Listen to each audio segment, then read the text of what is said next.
ওলা কি হয় ও টিভি ললি বুলি শুনো নতুন টিভি টিভি যোৱাকালি ললো ক'ত চাই দামী টিভি তহঁতৰ ঘৰত চাই নে বতাহ মোতকৈ ডাঙৰ টিভি লয় সি ইয়া নাই অ তই মোতকৈ দামী টিভি ল'ব পাৰিবি তই ইয়া নৰো দম আছে ইয়া নৰো ইয়া নৰো মই ডিফাৰেন্স খিনি কম তোক দেচোন তকো আমাৰ টিভি যদি লাইন যায়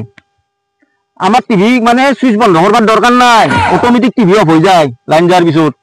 সিদিনা তো হঠাৎ চাবা গেলো ও লাইন যাওয়ার পিছতো টিভিটো চলিয়ে থাকে হয় নেকি টিভি মাহা কিনছা করবার বেড়ে মূর্খ আমার ইনভার্টার আছে ওই সেইকাৰণে টিভি চলি থাকে আমাৰ তোর বাহানা ইনভার্টারের কথা কবা আইছি কম দামি মুঠে যাও তোর টিভি মোটটো তোর এই লাইন গেলি অফ করবা যাবা নালগে তোর ফাটা লাগছে আর কি কথা কবা যা যা যা তো যা এটা ফাটা লাগছে মারবা হে মোরা এই গিলা লই যা জেকেট সেকেট যাও নিদিলে বিজয় জায়গাটা দিলে বিজয় পকা লাগা জেকেট মাহা নামাক দিয়ে দিবে রে কি কথা কবা